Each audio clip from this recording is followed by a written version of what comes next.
So, hello everyone, I'm Ankit and I'm welcoming you all to the CDP classes. तो अभी तक हम लोगों ने ये पढ़ा है चैप्टर 1 में कि मनोविज्ञान क्या होता है, व्हाट इज साइकोलॉजी और इससे संबंधित क्या क्या क्षेत्र हैं। यदि आपने थोड़ा सा भी ध्यान दिया होगा तो उसमें आपको ये पता चला होगा कि जो साइकोलॉजी है वो पहले दर्शन शास्त्र का एक विषय हुआ करता था, फिर बाद में इसे मन का अध्ययन बोला गया, फिर इसके बाद आत्मा का अध्ययन और अंततोगत्वा मॉडर्न साइकोलॉजी के तहत बहुत सारी डेफिनेशंस बहुत सारे मनोवैज्ञानिकों ने दिया। तो मोटिवेशन क्या है ये हम लोग जानेंगे इस वीडियो में, ठीक है। यदि आप चैनल पर नए हो तो इधर आपको रेड कलर का एक सब्सक्राइब बटन दिख रहा होगा, उसे आप प्रेस कर लीजिएगा और चैनल के साथ जुड़ जाइएगा। बेल आइकन को प्रेस करिएगा ताकि आपको सारी वीडियोस की नोटिफिकेशन सबसे पहले मिले, ठीक है। चलिए इसी के साथ हम लोग बढ़ते हैं आज के अपने इस लेक्चर में, जिसमें हम लोग कवर करने वाले हैं एक बहुत ही महत्वपूर्ण और बहुत ही खास टॉपिक जो आपके सीटेट 2021 और 22 की परीक्षाओं के लिए अत्यंत महत्वपूर्ण होगा। तो चलिए इसी के साथ मैं आपको लेकर चलता हूं चैप्टर 2 पे, जिसका नाम है मोटिवेशन अर्थात अभिप्रेरणा। यदि आप इस वीडियो से जुड़े हुए हैं तो इस वीडियो के बाद इस वीडियो का एक और भाग आएगा जिसमें होगा मोटिवेशन के प्रकार यानी अभिप्रेरणा के प्रकार। तो सबसे पहले जो किसी शिक्षक को समझना चाहिए वो होता है कि अभिप्रेरणा आखिर होता क्या है। तो आइए मैं आपको लेकर चलता हूँ आज के लेक्चर में। तो सबसे पहले आप समझिए कि अभिप्रेरणा क्या होती है। तो अभिप्रेरणा यानी मोटिवेशन एक्चुअली एक लैटिन शब्द से लिया गया है। किससे लिया गया है? तो लैटिन भाषा के एक शब्द से लिया गया है जिसका होता है वास्तविक रूप मूवियर, यानी कि जो मोटिवेशन है इसका वास्तविक रूप है मूवियर। क्या है? मूवियर। अब मूवियर का जो वास्तविक मायने है वो होता है intensity to work. Intensity to work. अब यहाँ पे मैं आपको समझा के लिख दे रहा हूँ, यानी कि जो मोटिवेशन शब्द है वो लैटिन शब्द से बना और लैटिन में उस शब्द का नाम है मूवियर। क्या है? मूवियर। और मूवियर का जो शाब्दिक अर्थ है वो होता है intensity to work. Intensity to work यानी कार्य में तीव्रता।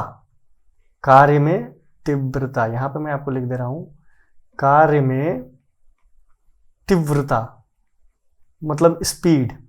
यदि आप मोटिवेटेड रहेंगे तभी तो आप काम में अपने गति लाएंगे, तभी तो आप अपने जीवन में लक्ष्य को पाने के लिए थोड़ा स्पीड शो करेंगे ताकि आप जल्दी से जल्दी उस लक्ष्य को या उस ऑब्जेक्टिव को पा सकें, ठीक है। तो इसको हम लोग इस प्रकार से डिफाइन करेंगे कि ऐसी आंतरिक स्थिति जहां हमारे व्यवहार को बल, दिशा व लक्ष्य प्राप्ति में सहायता प्रदान हो और तब तक जारी हो जब तक उद्देश्य पूर्ति ना हो जाए। It means motivation is a tool और an asset which gets continues until and unless you achieve the goal. तो मोटिवेशन एक्चुअली एक प्रकार का सहायक यंत्र है जो आपके लक्ष्य में, आपके लक्ष्य प्राप्ति में हमेशा एक सहज योगदान और एक सुदृढ़ योगदान करता है, जिससे आपके लक्ष्य प्राप्ति के लिए जो आपकी गति होनी चाहिए वो मेंटेन हो जाती है, ठीक है। तो कभी भी आप देखिए कि मोटिवेशन की आवश्यकता क्यों होती है, तो सबसे पहले राइट डायरेक्शन। Right direction. यदि आप मोटिवेटेड हैं तो आप अपने सही दिशा में चलते रहेंगे। यदि मोटिवेटेड नहीं है तो आप कभी भी भटक सकते हैं, इधर उधर कहीं भी जा सकते हैं। दूसरी चीज, लक्ष्य प्राप्ति तक गति बनाए रखना, ठीक है। और मोटिवेशन यदि कोई देता है आपको या फिर मोटिवेशन आप कहीं से भी लेते हैं तो वो इसलिए लेते हैं कि आपकी जो गति है वो बरकरार रहे तब तक जब तक आपकी लक्ष्य प्राप्ति ना हो जाए, ठीक है। तो अभी आपने समझा कि अभिप्रेरणा क्या होती है। इसी क्रम में हम लोग आगे बढ़ेंगे और देखेंगे मोटिवेशन साइकिल यानी अभिप्रेरणा चक्र। अब वो कौन सा चक्र है जो मोटिवेशन को बरकरार रखता है? तो सबसे पहली चीज होती है वो है हमारी आवश्यकता। क्या है? वो है आवश्यकता। यानी यदि किसी चीज को पाने के लिए आपने अपने अंदर एक उन्माद रखा, अपने अंदर एक उत्साह रखा कि हाँ मुझे, सपोज आप करिए कि सीटेट क्वालिफाई करना है, ठीक है, सीटेट क्वालिफाई करना है, तो ये आपकी क्या है? ये आपकी लक्ष्य है। ये आपका लक्ष्य प्राप्ति के लिए आपने अपना एक उद्देश्य सुनिश्चित कर लिया है कि मुझे सीटेट क्वालिफाई करना है। इजी। अब उसके बाद जो दूसरा चरण है वो आता है हमारा ड्राइव या अंतर्नोद, ठीक है। अब ड्राइव क्या होता है? लक्ष्य प्राप्ति हेतु आप जितना भी अपना सामर्थ्य लगाते हैं, पोटेंशियल लगाते हैं, जो आपने अपना पोटेंशियल लगाया वो है हमारा, वो कहलाता है ड्राइव या अंतर्नोद। जो भी आप प्लानिंग करते हैं, जो भी आप उसके हिसाब से अपना बिहेवियर करते हैं, वो है आपका अंतर्नोद। फिर आपका अगला जो स्ट्रक्चर आता है वो है लक्ष्य निर्देशित व्यवहार। ठीक है, अब गोल डायरेक्टेड बिहेवियर क्या होता है कि अब जब अपने गोल को लॉक कर लिया है, आपने ये कर लिया है, आपने ये कर लिया कि मुझे अब सीटेट या यूपीटेट, ये जो भी आपको टेट क्वालिफाई करना है, तो आपका जो व्यवहार है वो गोल ओरिएंटेड हो जाएगा। क्या हो जाएगा? Goal oriented. अब गोल ओरिएंटेड का मतलब होता है कि मुझे उस लक्ष्य को प्राप्ति करने के लिए ही कार्यरत होना है और उसी के लिए मुझे कार्य करना है। ठीक है, तो यहाँ पे लक्ष्य निर्देशित, ठीक है, ये हो गया आपका लक्ष्य निर्देशित व्यवहार। अब इसी क्रम में जो अगला चक्र में आता है वो है हमारा प्रोत्साहन, इंसेंटिव। यानी आपने खूब मेहनत किया, आपने सीटेट क्वालिफाई कर लिया, सपोज आपने खूब मेहनत किया और आपने सीटेट क्वालिफाई कर लिया, तो ये आपको क्या मिला? तो ये आपको मिला प्रोत्साहन। सब लोगों ने आपकी तारीफ की कि हाँ भैया आपने एग्जाम क्वालिफाई कर लिया, और अंततोगत तो आपका क्या हुआ? ड्राइव जो आपकी थी वो संतुष्ट हुई, यानी आपकी आत्मा क्या हुई? संतुष्ट हो गई। आपकी आत्मा संतुष्ट हो गई कि आपने जो लक्ष्य के लिए मेहनत किया था वो अंततोगत्वा पूर्ण हुआ। ठीक है, इस प्रकार से हमारा अभिप्रेरणा चक्र पूरा होता है। तो अब जो आवश्यकता है वो अभिप्रेरणा की जननी होती है। ठीक है, वो अभिप्रेरणा की जननी होती है। अभिप्रेरित किस व्यक्ति को किया जाए? अभिप्रेरित हम किस व्यक्ति को करेंगे? तो अभिप्रेरित उसी व्यक्ति को किया जा सकता है जो व्यक्ति कुछ आवश्यकता रखता हो, कुछ अपने ऑब्जेक्टिव हो, उसके पास कुछ एम हो, कुछ उसका गोल हो, तभी आप उस व्यक्ति को मोटिवेट कर सकते हैं। ठीक है,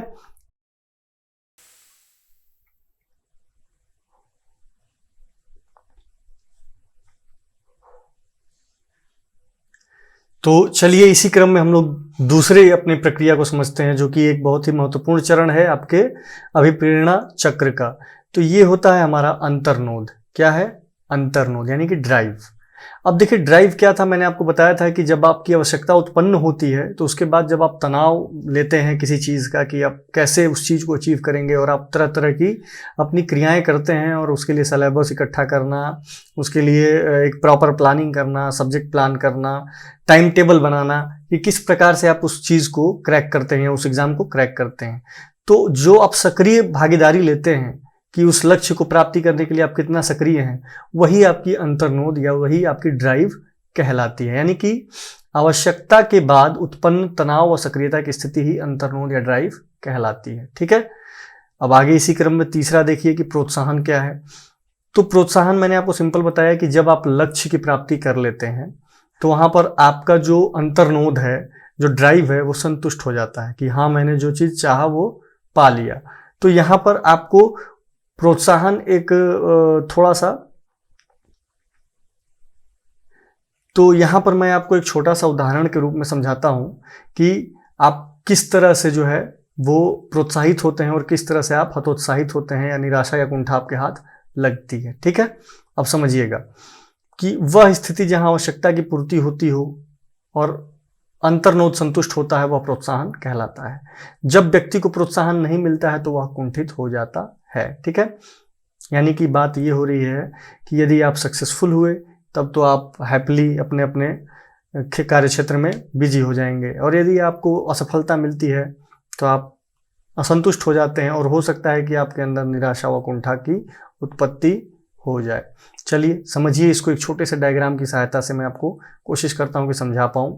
सबसे पहले मान लीजिए आपके पास किसी चीज़ की आवश्यकता का जन्म हुआ। सपोज आपने डिसाइड किया कि मुझे जो है यूपीएसआई बनना है। ठीक है, मुझे यूपीएसआई बनना है, तो आपका ड्राइव वहां पे एक्टिवेट होगा। आपका ड्राइव एक्टिवेट हो गया, अर्थात आपने उसके लिए जितना भी आपके पास पोटेंशियल है, क्षमता है, उतना आपने झोंक दिया और सक्रिय भागीदारी ली।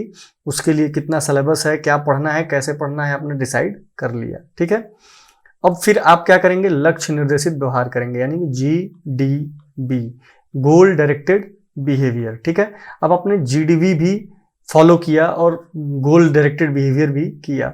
अब सपोज वहां पे आप सफल हो गए, वहां पे आप सफल हो गए। अब वहां पे जब आप सफल हुए तो आपका जो ड्राइव था वो संतुष्ट हो गया और आपने फाइनली अपने अचीव कर लिया सक्सेस, ठीक है। अब दूसरी चीज, मान लीजिए यहाँ पे आप असफल होते हैं, ठीक है, असफल हो जाते हैं, मान लीजिए यहाँ पे आप फेल हो गए, तो वहां पे आप विकल्प की तरफ भागते हैं। क्या है? विकल्प की तरफ भागते हैं। अरे नहीं बाबा, यूपीएसआई बहुत ज़्यादा टफ है, ये मेरे बस की बात नहीं है। तो वहाँ पे आप विकल्प की तरफ भागते हैं और फिर आपके पास हजारों विकल्प दिखते हैं। मान लीजिए ए एसएससी जाना है, बी मान लीजिए यूपी टीयू में फॉर्म भरना है, ठीक है।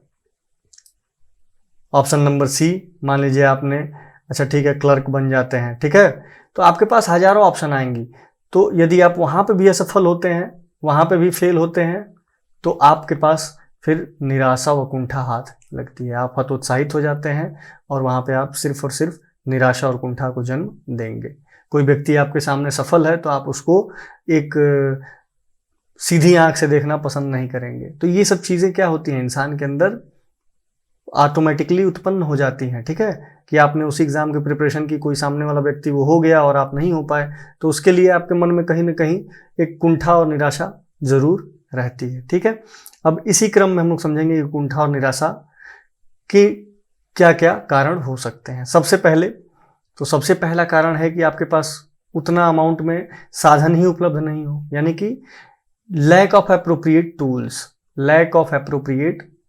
यानी कि आपके पास उपयुक्त साधन ही नहीं है कि आप उस लक्ष्य की प्राप्ति कर सकें। तो आपके अंदर कुंठा होगी, अरे यार मेरे पास ये चीज़ नहीं है, अरे यार मेरे पास इस चीज़ की वजह से मैं ये चीज़ नहीं कर पा रहा हूँ। ये कुंठा को जन्म देती है, ठीक है। अब इसी क्रम में दूसरा बिंदु है कि लक्ष्य प्राप्ति में बाधा पड़ने के कारण, यानी कि hindering oblique falling of goals, यानी कि अब बार बार लक्ष्य प्राप्ति करने से पहले ही कुछ न कुछ चीज़ों से बाधित हो जाते हैं। मान लीजिए आपका पेपर है और आपके यहाँ कोई डेथ कर गया, तो आप 10-15 दिन उसी में व्यस्त हो गए, तो कुछ न कुछ ऐसी आपकी आवश्यकता आ जाती है जिसमें आपको होना अनिवार्य है, तो वहाँ पे आप बार बार बाधित हो जाते हैं और आपका लक्ष्य जो है वो हमेशा चूक जाता है। तो इसलिए यहाँ पे आपको लक्ष्य प्राप्ति में बाधा पड़ने के कारण आप कुंठा को जन्म देते हैं, ठीक है। ठीक इसी क्रम में तीसरा जो आपका बिंदु है कि मन में संघर्ष पैदा होने के कारण, यानी कि due to conflicts in mind. अब आपके मन में जो संघर्ष हो रहा है कि अरे यार ये मैं बन पाऊंगा कि नहीं बन पाऊंगा, अरे यार ये हो पाएगा कि नहीं हो पाएगा। अब ये संघर्ष की तो ये आपके अंदर जो संघर्ष चल रहा है, आपके मन के अंदर जो संघर्ष चल रहा है कि हो पाऊंगा कि नहीं हो पाऊंगा, ये संघर्ष भी आपको एक कुंठा का कारण बनता है, ठीक है। अब मन में जो है संघर्ष 3 प्रकार के होते हैं। अब ये भी बहुत प्यारा टॉपिक है, इसको एकदम ध्यान से समझ में आप बैठा लीजिए, क्योंकि ये आपके परीक्षा उपयोगी बहुत ही महत्वपूर्ण बिंदु है कि मन में संघर्ष 3 प्रकार से होता है। और वो 3 प्रकार कौन कौन से हैं? तो ये है पहला, ये है आपका दूसरा और ये है आपका तीसरा। तो पहला जो आपका बिंदु है वो है उपागम द्वंद्व, यानी अप्रोच कॉन्फ्लिक्ट। अब इसको मैं बहुत प्यार से छोटी सी बात में समझा देता हूं आपको कि यदि आपके पास 2 लक्ष्य हैं, दोनों पॉजिटिव है, तो वहां पे आप जो है अपने अंदर द्वंद्व पैदा कर सकते हैं, आप अपने अंदर जो है कॉन्फ्लिक्ट पैदा कर सकते हैं कि यार ये वाला चुनूं या ये वाला चुनूं, क्योंकि दोनों ही अच्छे हैं। तो वहां पे आप उपागम द्वंद्व में फंस जाते हैं, ठीक है। अब दूसरा जो बिंदु है वो है परिहार द्वंद्व। अब परिहार द्वंद्व क्या होता है, इसको भी आसान भाषा में समझ लीजिए कि 2 नेगेटिव चीज हैं, 2 नेगेटिव लक्ष्य हैं आपके सामने कि यार वो आप उस काबिल हो ही नहीं और आप उस चीज को चयनित करते हो। मान लीजिए आप यूपी टेट या सीटेट की तैयारी करते हो और आप लक्ष्य चुन रहे हो इंजीनियरिंग का, तो कैसे होगा? तो वहाँ पे आप 2 नेगेटिव चीज़ों को मान लीजिए आप एक साथ जब रखते हैं, तो वहाँ पे भी आपके अंदर कॉन्फ्लिक्ट पैदा होता है, वहाँ पे भी आपके मन में द्वंद्व उत्पन्न होगा। फिर इसी क्रम में जो तीसरा बिंदु है वो है उपागम परिहार द्वंद्व, यानी कि अप्रोच अवॉइडेंस कॉन्फ्लिक्ट। अभी आपने क्या पढ़ा? तो अवॉइडेंस कॉन्फ्लिक्ट, ठीक है। तो अब जो तीसरा बिंदु है वो है उपागम परिहार द्वंद्व। अब इसमें समझिए कि एक पॉजिटिव है और एक नेगेटिव है। तो अब आपका जो मन कहेगा कि पॉजिटिव की तरफ चलें, कभी कहेगा कि नेगेटिव की तरफ चलें, क्योंकि वहाँ पे भी आपकी सफलता का जो वहाँ पे भी आपकी जो सफलता का परसेंटेज है वो भी बहुत कम है। तो वहाँ पे आपके मन में द्वंद्व हो जाएगा कि यार पॉजिटिव की तरफ जाएं कि नेगेटिव की तरफ जाएं। आपको नहीं पता होता है कि क्या पॉजिटिव और क्या नेगेटिव। आप एक एग्जामिनी हो, आप एक कैंडिडेट हो तो आपके लिए हर चीज़ अच्छी लगेगी, हर चीज़ काश मैं ये बन जाऊँ, काश मैं वो बन जाऊँ। लेकिन आप अपनी योग्यता के हिसाब से किसी एग्जाम में बैठेंगे, आप अपनी टैलेंट के हिसाब से उस एग्जाम में बैठेंगे तो आप एग्जाम जरूर क्वालिफाई कर ले जाएंगे। ठीक है, तो यही होता है मन में संघर्ष जो होते हैं वो 3 प्रकार से ही पैदा होते हैं, एक उपागम उपागम द्वंद्व, एक परिहार परिहार द्वंद्व और एक उपागम परिहार द्वंद्व। ये 3 प्रकार से आपके मन में संघर्ष पैदा होते हैं। ठीक है, अब इसी क्रम में चलिए हम आपको लेकर चलते हैं, थोड़े से कुछ क्वेश्चन आंसर्स करेंगे इसी पर डिपेंडेंट, और इसके बाद वीडियो को देंगे विराम और फिर मिलेंगे एक नई वीडियो के साथ। अब क्वेश्चन नंबर 1 में आपके लिए पूछ गया। अब क्वेश्चन नंबर 1 में देखिए आपसे पूछा जा रहा है कि भूख प्यास और सुरक्षा की आवश्यकता के प्रेरक हैं कौन सा? कृत्रिम तो नहीं, या अननेचुरल तो नहीं है ना, यानी आर्टिफिशियल नहीं है, नहीं। अर्जित यानी एक्वायर्ड नहीं, सामाजिक सोशल नहीं, प्राकृतिक या स्वाभाविक, यस ये नेचुरल रिक्वायरमेंट है, ये नेचुरल नीड है कि आपको भूख प्यास और सुरक्षा की आवश्यकता होती ही होती है। ठीक है, क्वेश्चन नंबर 2, प्रेरणा आमतौर पर के बाद होनी चाहिए, किसके बाद? पारितोषक गिफ्ट, या आप किसी को रिवॉर्ड देते हैं, प्रोत्साहन यानी कि आप उसको रिवॉर्ड देते हैं, नहीं। नतीजे की जानकारी, दंड, दंड तो बिल्कुल ही नहीं, यानी कि नतीजे की जानकारी। ठीक है, वेरी गुड, यानी कि आपका आंसर होना चाहिए नतीजे की जानकारी। रिजल्ट जानने के बाद प्रेरणा और ज्यादा काम करती है। इसका उदाहरण मैं आपको देता हूं। आपने बच्चे को बोल दिया कि बेटा आप ये सवाल करके दिखाओ, तो मैं उसको एक ये पेन दूंगा, तो बच्चे के अंदर जो कार्य करने की क्षमता है, जो इंटेंसिटी टू वर्क है, वो अपने आप डबल हो गई। अब वो जो 5 मिनट में सवाल लगाता था वो 2 मिनट में सवाल लगाएगा। तो एक तरह से प्रेरणा जो है वो नतीजे की जानकारी के बाद अपने आप इंटेंसिटी टू वर्क बढ़ जाती है, यानी कि कार्य करने की क्षमता और कार्य करने की गति जो है वो बढ़ जाती है। ठीक, तो चलिए इसी क्रम में हम लोग अपना प्रश्न संख्या 3 पर बढ़ते हुए कि अपनी कक्षा के अच्छे छात्रों को प्रोत्साहित करने के लिए आप क्या करेंगे?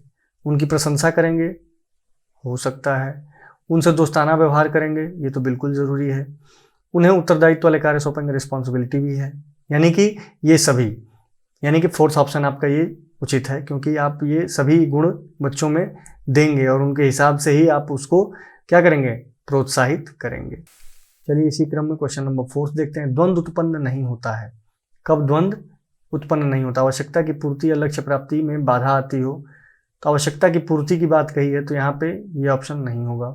एक ही समय 2 समान रूप के लक्ष्य सामने रखे हों, बिल्कुल यहाँ पे प्लस और प्लस दोनों समान रूप से रखे हुए हैं तो आप किसी में भी जाएंगे तो सफल हो जाएंगे। ठीक है, तीसरा, एक ही समय 2 नकारात्मक लक्ष्य सामने हो, बिल्कुल यही ऑप्शन सही है कि यदि आपके सामने दोनों लक्ष्य नेगेटिव रखे हुए हों तो आप वहाँ पे असफल ही होंगे, वहाँ पे आप असफल ही होंगे। तो वहाँ पे आपके मन में संघर्ष पैदा होने की संभावनाएं 200% बढ़ जाती हैं। ठीक है, चलिए इसी क्रम में कुछ प्रश्न और देखते हैं। प्रश्न संख्या 5, आवश्यकता क्या है? आवश्यकता क्या है? आकांक्षा यानी कि डिजायर, अभिप्रेरणा, मोटिवेशन, नहीं। कोई मनोशारीरिक कमी, आकांक्षा व अभिप्रेरणा दोनों की कमी। देखिए यहाँ पे यदि आप इस प्रश्न का उत्तर देखेंगे तो प्रश्न संख्या 5 का जो उत्तर होगा, तो यहाँ पे प्रश्न संख्या 5 का जो उत्तर होगा वो होगा अभिप्रेरणा। कि आवश्यकता अभिप्रेरणा बोला जा सकता है कि आवश्यकता ही अभिप्रेरणा है, क्योंकि आवश्यकता ही अभिप्रेरणा की जननी है। यानी आपके पास कोई आवश्यकता है, आपके पास कोई नीड है, आपके पास कोई गोल है, कोई एम है, कोई टारगेट है, तो भी आपको अभिप्रेरित किया जा सकता है। अन्यथा आप लगे रहिए, कोई मतलब नहीं अभिप्रेरित कोई करता रहे। ठीक है, अब इसी क्रम में प्रश्न संख्या 6 देखेंगे। प्रेरक का मुख्य कार्य नहीं है, जो अभिप्रेरित करता है उसका मुख्य कार्य क्या नहीं है? व्यवहार को उद्दीप्त करना, व्यवहार को दिशा निर्देशित करना, व्यवहार को हटा देना, आवश्यकता की पूर्ति करना। प्रेरक का मुख्य कार्य यानी कि जो मोटिवेटर होता है उसका मुख्य कार्य क्या होता है? तो अब देखिए, व्यवहार को उद्दीप्त करना ये उसका कार्य है, व्यवहार को दिशा निर्देशित करना ये भी मोटिवेटर का कार्य है, व्यवहार को हटा देना ये उसका कार्य नहीं है। ठीक है, तो यही आपका आंसर होगा एग्जैक्ट। ठीक है, कि व्यवहार को हटा देना। क्यों? क्योंकि प्रश्न में नहीं पूछा गया है कि प्रेरक का मुख्य कार्य क्या नहीं है, तो आप व्यवहार को हटा दीजिए तो फिर क्या मतलब है बच्चे का? आप मोटिवेशन सही से नहीं कर पाए। तो चलिए इसी के साथ हम लोग लेते हैं विराम, और फिर मैं मिलूंगा आपको मोटिवेशन पार्ट 2 के साथ, जहाँ पर हम लोग पढ़ेंगे टाइप्स ऑफ मोटिवेशन, यानी कि अभिप्रेरणा के क्या क्या प्रकार हैं। तब तक के लिए बाय बाय। चैनल पर नए होंगे तो जरूर सब्सक्राइब करिएगा, इधर आपको रेड कलर का एक बटन दिख रहा होगा, उसे सब्सक्राइब दबा लीजिएगा और नोटिफिकेशन को ऑन कर लीजिएगा बेल आइकन प्रेस करके। चलिए बाय बाय।